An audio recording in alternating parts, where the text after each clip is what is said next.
Quando alguém aparece pra mim com esse papo de voto consciente, eu nunca sei se estou conversando com o pirata ou com seu papagaio. Este é o Visão Libertária, sua fonte de informações descentralizadas e distribuídas.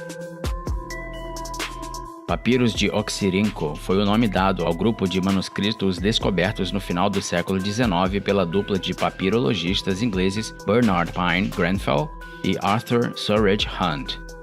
Os textos vão de poesias até notas governamentais e, desde 1898, os acadêmicos conseguiram transcrever cerca de 5.000 papiros que, estima-se, representam apenas 1 a 2% da quantia que ainda necessita ser decifrada e traduzida. Mas sem nenhuma dúvida, a maior descoberta, até o momento, foi o livro A Constituição dos Atenienses, escrito por Aristóteles e seus alunos. Até então, essa obra era considerada irremediavelmente perdida.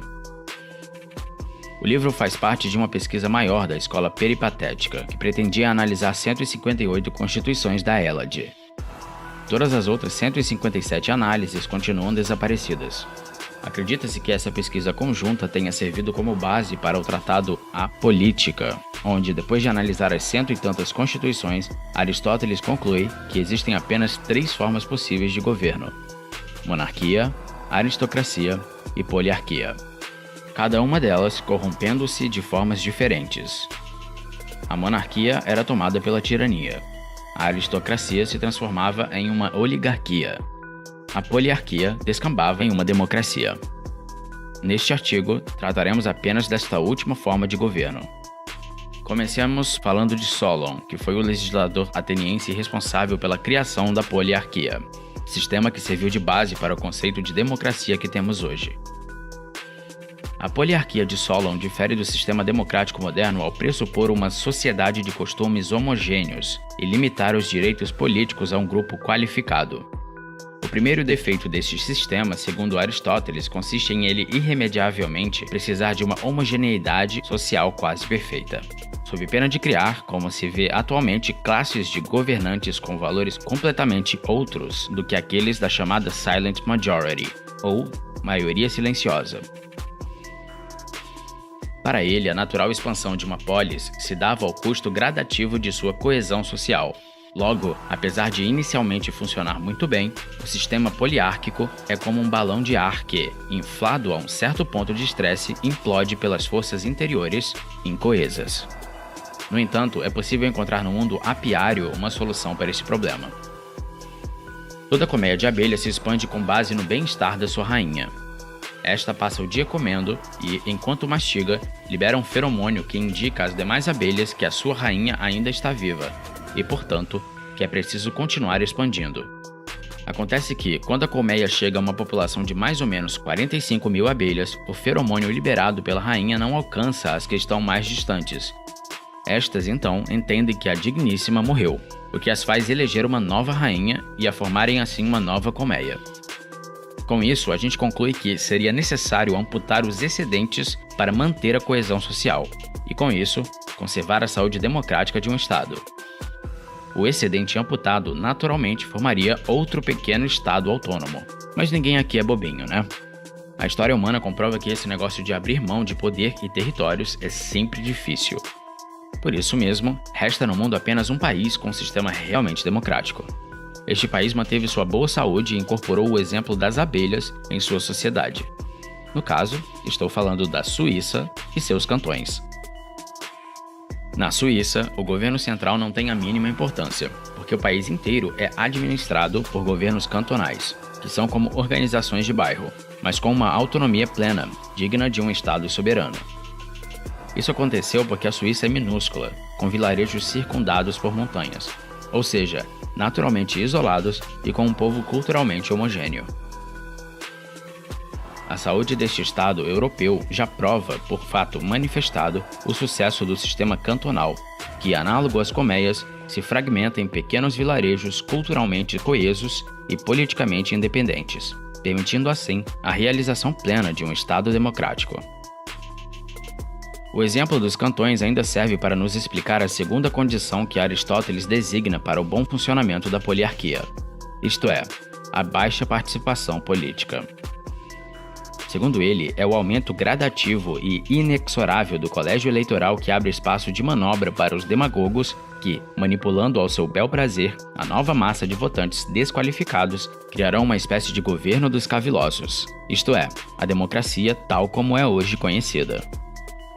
Desta maneira, todo Estado poliárquico, pela saúde própria do sistema, jamais deveria incentivar a participação política, mas sim prezar pela qualidade educativa da sua base, pois é daí que sairá a sua pequena cúpula administrativa de políticos e votantes.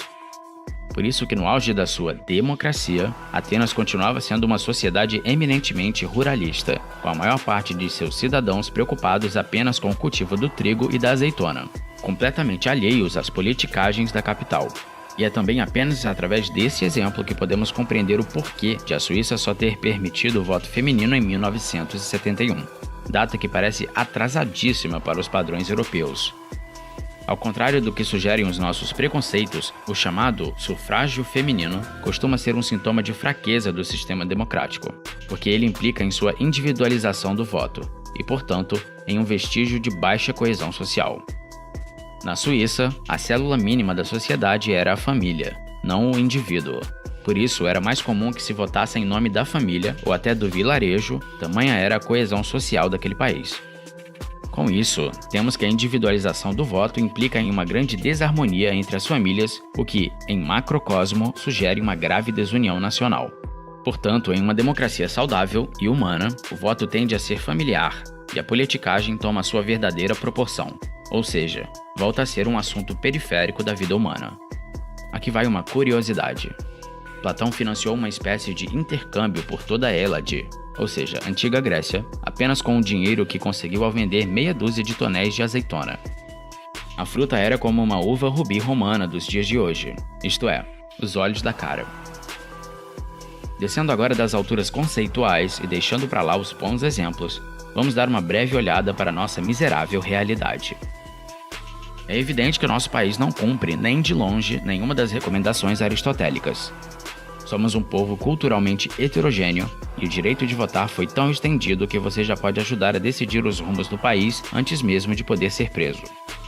Mas caso o problema se reduzisse apenas à execução, era só seguir os conselhos de Tocqueville e ficaria tudo certo. No entanto, o buraco é bem mais embaixo. O defeito central da nossa democracia está no simulacro vazio, no puro formalismo, isto é, na síndrome das Ilhas Salomão.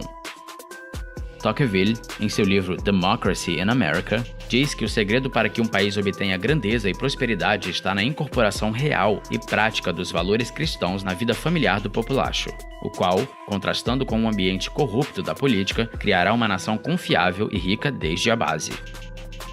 Durante a Segunda Guerra Mundial, os Estados Unidos estabeleceram uma base aérea num conglomerado de ilhas no meio do Oceano Pacífico, as chamadas Ilhas Salomão.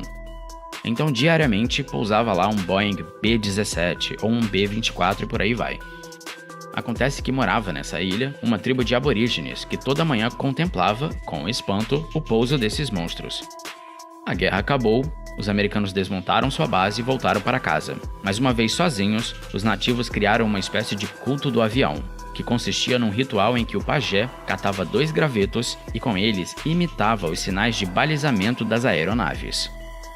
Ao terminar o rito, todos fingiam estar vendo um imenso B-32 Dominator. Análogo a esses nativos, o brasileiro tenta atingir a verdadeira democracia através da mera ritualística democrática, isto é, incentivando o tal do voto consciente e coisas do gênero. E então, ao ver que não está dando certo, começa a fingir que está presenciando mais uma demonstração de resiliência das instituições democráticas. Poderia-se dizer que temos algo parecido com os aborígenes das Ilhas Salomão, mas eles pelo menos atribuem um valor religioso para a coisa, enquanto que em nosso tempo, ao que parece, é mais um caso de patologia. Quando alguém aparece para mim com esse papo de voto consciente, eu nunca sei se estou conversando com um pirata ou com seu papagaio. Obrigado por sua audiência.